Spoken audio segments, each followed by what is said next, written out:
Bom dia, meus amigos. Tudo bem com vocês? Um ótimo domingo para todo mundo. Nesse domingo nós precisamos fazer o nosso estudo gravado, por isso que a gente está fazendo aqui agora, e por conta de uma obrigação que nós temos com a nossa casa espírita. Hoje a gente está fazendo, nesse domingo, a gente está fazendo a eleição da nova diretoria, que na verdade não é nova, vai ser a mesma diretoria que brilhantemente tem tocado a nossa casa, né? Nossa casa espírita Isabel Soares de Moraes. Por isso que nós precisamos fazer a gravação para poder participar do tão importante evento, tá bom? Então a gente inicia com uma prece, pedindo a Jesus, ao Mestre de Amor, que nos guie perante os estudos de hoje, essa tão importante casa, esse lar na terra que nos abriga, Senhor, sob tua amorosa observância. Pedimos que estejamos alinhados com os vossos ensinamentos, com os vossos desejos, Senhor, e que sigamos em frente para as batalhas do dia a dia. Muito obrigado, que assim seja. Muito bom. Meus amigos, hoje a gente está no Ceifa de Luz, né? Aos domingos nós estudamos o livro Ceifa de Luz. E hoje a gente está fazendo a lição número 13, capítulo número 13 do livro Ceifa de Luz, chamado Na Gleba do Mundo. Tá bom? Especificamente esse capítulo, Emmanuel estuda uma frase que está no livro de Mateus, o Evangelho de Mateus, capítulo 13, versículo 23. Então vamos lá. E ele diz assim: mas o que foi semeado em boa terra é o que ouve a palavra e a compreende. Este frutifica e produz a 100, a 60 e a 30 por um. Vamos repetir? Mas o que foi semeado em boa terra é o que ouve a palavra e a compreende. Este frutifica e produz a 100, a 60 e a 30 por um. Mateus, capítulo 13, versículo 23.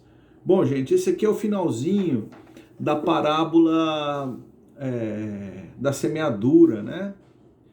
Da parábola do semeador, né? Que Jesus conta num determinado momento do seu messianato aos apóstolos. Se eu não me engano, depois dessa passagem aqui do 23, do item 23 do capítulo 13 de Mateus, ele diz que ouçam quem tem ouvidos de ouvir, né? Fazendo a referência à compreensão das palavras que ele dizia naquele momento. Como é de praxe, a gente vai no grego original, né? O que foi utilizado na primeira vez que se organizou a Bíblia, né? Antigo e Novo Testamento, principalmente Novo Testamento, porque está em grego, certo? Nós transliteramos e o versículo se abriu, né? Como um grande estio no horizonte, aparecendo um sol brilhante para a gente, e aí compreendemos melhor a lição do Emmanuel. Vamos lá, transliterando do grego. E sobre a boa terra semeou este, eu sou, a palavra que ouviu e compreendeu. E o dar frutos conseguiu, todavia verdadeiramente 100 deste, e 60 deste, e 30. Vamos repetir? E sobre a boa terra semeou este eu sou, a palavra que ouviu e compreendeu. E o dar frutos conseguiu, todavia verdadeiramente 100 deste e 60 deste e 30. Aparentemente, nos chama a atenção o transliterado do grego, que nos parece que é a mesma coisa que a gente tem hoje, né? Na Bíblia João Ferreira de Almeida, ampliada e corrigida, que é a que o Emmanuel usa, né? Nos estudos dos versículos bíblicos, a tradução é João Ferreira de Almeida, uma tradução da Vulgata Latina. Mas o grego, ele não nos parece que ele é a tradução João Ferreira de Almeida mais rebuscada. Vocês têm essa impressão também? Mas, na verdade, ele revela algumas nuances que o Emmanuel toca nos seus textos, né? O original grego. Ele toca, só que a gente não percebe, porque a gente está lendo traduções que foram feitas ao longo dos anos e foram simplificando algumas coisas que faziam muito sentido, né, lá no início, quando elas foram escritas pela primeira vez e foram organizadas pelas primeiras vezes, tá? Terra, por exemplo, a boa terra. O terra não é simplesmente um solo, não é o solo do nosso jardim. O terra aqui é Gaia, faz referência ao planeta Terra, né? Então, mostra pra gente, por exemplo, a importância de nós praticarmos uma boa semeadura para influenciar o lar que nós vivemos, mas não o lar físico, né? O meu apartamento, a casa de vocês, nem só o lar espírita, por exemplo, ou o lar católico, o lar de todos, que é o nosso planeta Terra, que é o nosso orbe. Olha como amplia a questão da semeadura. O que isso quer dizer? Que nós todos estamos unidos solidariamente. Então, quando eu emano um bom pensamento, eu pratico boas ações, eu interfiro positivamente na vibração terrena, na vibração da Terra, do nosso planeta Terra. E o contrário é verdadeiro. Então, o terra, no original grego, é planeta Terra, não é o jardim, né? Não é só o jardim, é onde nós pisamos coletivamente. Agora, o eu sou é uma coisa interessante. Semeou este eu sou, né? O que quer dizer eu sou? Eu posso dizer para vocês o seguinte, que eu sou, a expressão eu sou, ela é uma expressão que foi usada pelos religiosos, pela inteligência direcionada para negócios escusos da época de Jesus. O eu sou foi usado para acusar Jesus. Jesus utilizou muitíssimo abertamente essa expressão. No Evangelho de João nós temos capítulo 6, mas Jesus lhe disse, eu sou, não temas. Mesmo capítulo mais adiante, Jesus disse, eu sou o pão da vida, o que vem a mim jamais terá fome.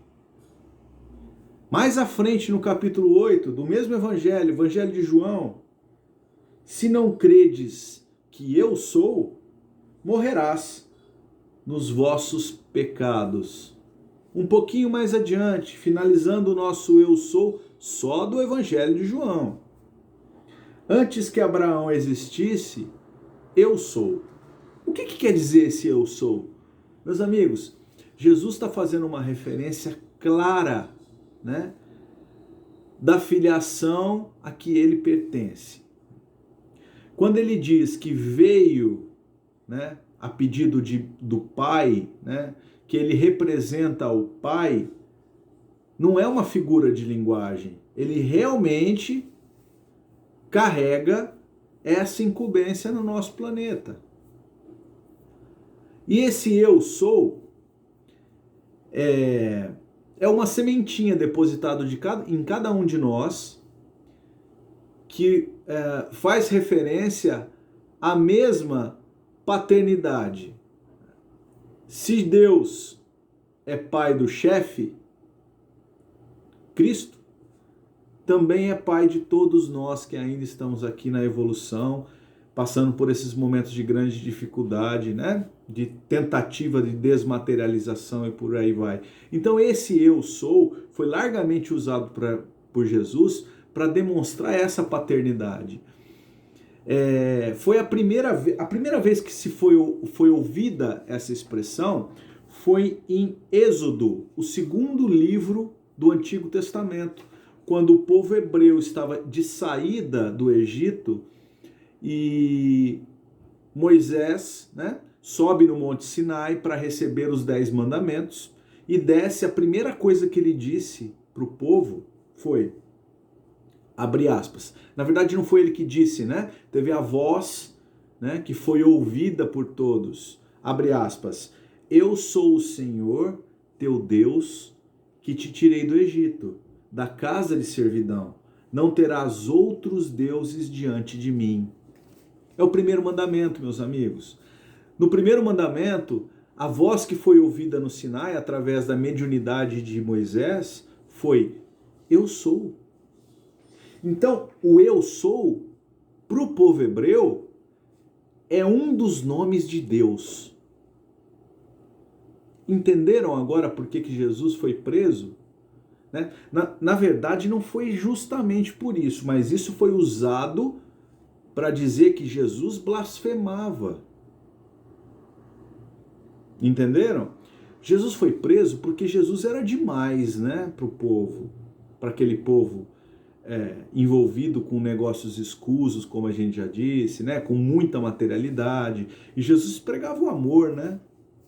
Jesus era um amor em pessoa. Jesus vivia o amor. E o perdão, a caridade plena e tudo mais, a simplicidade. Foi por isso que Jesus foi condenado. Mas foi usado, a acusação foi baseada no eu sou. Né? Ele se dizendo, eu sou, né? Eu represento Deus e eu estou mostrando como é que a gente deveria fazer. Ele não é o nosso guia e modelo, segundo a questão 625 do Livro dos Espíritos? Pois bem, então, eu sou. Ah, blasfêmia. Então, voltando para a nossa frase que o Emmanuel usou, e sobre a boa terra semeou este eu sou. Né? Eu sou é a semente que tem dentro de nós, que participa do todo, que nos liga ao DNA divino. Quando a gente deposita em boa terra, essa semente do eu sou, eu me ligo com o bom, eu me ligo com o belo. E aí o que acontece? A palavra que eu ouvi, eu compreendi. Né? Eu compreendi mais que compreendi, eu passei a vivê-la. Por quê? Porque o dar frutos eu consegui. Olha como o transliterado do grego vai aumentando aos nossos olhos, né? Porque quando eu semeei o eu sou, né? O meu DNA, o que está dentro de mim, quando eu realmente me religuei a Deus, né? Eu não me mantive preso a uma religião fundamentalista, a práticas que são infantis ainda, né? Práticas que são ligadas às coisas externas. Quando eu realmente me religuei a Deus, eu pratiquei o meu eu sou. E esse eu sou eu depositei como uma grande semente. Aonde? Na boa terra. Terra no nosso planeta. Eu vibrei pelo nosso planeta. Eu favoreci o nosso planeta. Eu ajudei o nosso planeta. Por quê? Porque eu compreendi, eu ouvi e compreendi, né? E todavia, verdadeiramente, o dar frutos rendeu 100 deste, 60 daquele e 30 deste. Certo? Olha como é importante a gente pensar no que foi escrito, né, originalmente Isso aí cresce aos nossos olhos. Só para mostrar o tanto que o povo hebreu, tanto que o povo hebreu teve dificuldade, né, de lidar com o eu sou de Jesus, eles não pronunciavam essa expressão como eles não pronunciavam outras expressões que relacionavam a Deus, né? É como se Deus não fosse pronunciado ou proibido pronunciar o nome de Deus. Olha como é que é, gente. Teve um historiador do primeiro século chamado Flávio Joséfo, tá? Ele era hebreu e ele conta a história dos hebreus desde Abraão até a queda de Jerusalém no ano 70, né? Isso é contado também no livro. A queda de Jerusalém que resultou numa das diásporas dos hebreus. Ela é contada também no nosso livro Há 2000 anos pelo Emmanuel, né? Pelo Chico, que conta essa passagem da destruição do templo de Jerusalém, né? E os hebreus tiveram que procurar outros lugares no mundo. Muito bem. No livro 3º, capítulo 4 desse livro aqui, A História dos Hebreus, do Flávio Joséfo, ele conta ele conta tudo, né? Mas a passagem que eu queria ler para vocês é bem curtinha, quando ele fala de Moisés, né, descendo do monte Sinai e falando à população ali, para os hebreus que estavam no deserto, né, quando ele desce com os 10 mandamentos. Diz assim, ó: depois dessas palavras, Moisés fez avançar todo o povo, com suas mulheres e filhos, para que eles mesmos ouvissem a voz de Deus e recebessem diretamente de sua boca os mandamentos, para não diminuir a estes a autoridade, como recebidos apenas pelo ministério de um homem. Então, assim, Moisés queria que o povo ouvisse a voz direta de Deus, né? Ou do enviado divino. Deus não fala, né? Deve ter sido um espírito superior. Assim, ouviram todos uma voz dos céus. Olha o fenômeno da voz direta explicado pelo Espiritismo, né? O Livro dos Médiuns explica um dos fenômenos onde se materializa a voz dos espíritos. Mediunidade, gente. Que lhes falava muito distintamente. Então todo mundo ouviu essa voz.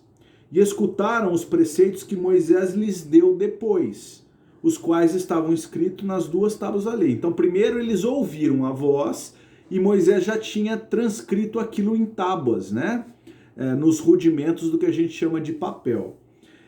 Tá lá em Êxodo, capítulo 20, foi o que eu falei para vocês, o 2º livro do Antigo Testamento. Não me é permitido, olha o que o Flávio Joséfo faz, aqui que eu queria chegar. Não me é permitido referir as mesmas palavras, mas vou transcrever-vos apenas o sentido. Aí ele fala do jeito dele, do Flávio Joséfo, os 10 mandamentos. Ele descreve, mas do jeito dele. Por quê? Porque esse livro não era um livro canônico. Ele não era um livro oficial do povo hebreu. Não era Talmud, não era Zohar, né? Não era oficial rabínico. Então, ele não podia escrever exatamente as palavras que foram proferidas. Só está no Antigo Testamento e nos livros sagrados, né? Nos livros rabínicos, como eu disse, Talmud, Zohar e vários outros aí que estudam o Antigo Testamento à moda dos hebreus. Isso quer dizer o quê? Que ele não podia dizer a palavra eu sou. Entenderam? Por isso a blasfêmia de Jesus. Por isso que Jesus foi acusado, né, e crucificado. Foi a gota d'água. Tá bom, meus amigos? Para a gente terminar o estudo de hoje, a gente lê então o capítulo na íntegra, Na Gleba do Mundo. Diz Emmanuel: efetivamente, a vida é comparável ao trato do solo que nos é concedido cultivar. Ergue-te cada dia e ampara o teu campo de serviço, a fim de que esse momento a fim de que esse mesmo campo de serviço te possa auxiliar. A sementeira é a empreitada, o dever a cumprir, o compromisso de que te incumbes. O terreno é o próximo que te propicia a colheita. Lavrar o talhão é dar de nós sem pensar em nós. Basta plantes o bem para que o bem te responda. Para isso, no entanto, é imperioso agir e perseverar no trabalho. Nunca esmorecer. Qual ocorre na lavoura comum, é preciso contar com aguaceiro e canícula, granizo e vento, praga e detrito. Não valem reclamações. Remove a dificuldade e prossegue firme. Acima de tudo, importa o rendimento da produção para o benefício de todos. Se alguém te despreza, menoscabando a suposta singeleza do encargo que te coube, esquece a incompreensão alheia e continua plantando para a abastança geral. Muita gente não se recorda de que o pão-alvo sobe à mesa à custa do suor de quantos mergulham as mãos no barro da gleba, a fim de que a semente possa frutificar. Quando essa ou aquela pessoa te requisite o descanso, sem que a tua consciência acuse fadiga, não acredites nessa ilusão. A ferrugem do ócio consome o arado muito mais que a movimentação no serviço. Trabalha e confia na certeza de que o Senhor da obra te observa e segue vigilante. Não duvides nem temas. Dá o melhor de ti mesmo à seara da vida, e o divino lavrador, sem que percebas, pendurará nas frontes do teu ideal a floração da esperança e a messe do triunfo. Emmanuel. Quando a gente lê Emmanuel, eu me lembro da Ivani, eu fico até emocionado. O tanto que ela admirava essa criatura, né? Amava mesmo, ela dizia. E a gente também, né? Fica bestificado de ver como pode escrever tão bem desse jeito, né? Gente, muito obrigado, boa semana para todo mundo, bom domingo. Vejo vocês na semana que vem. Beijos!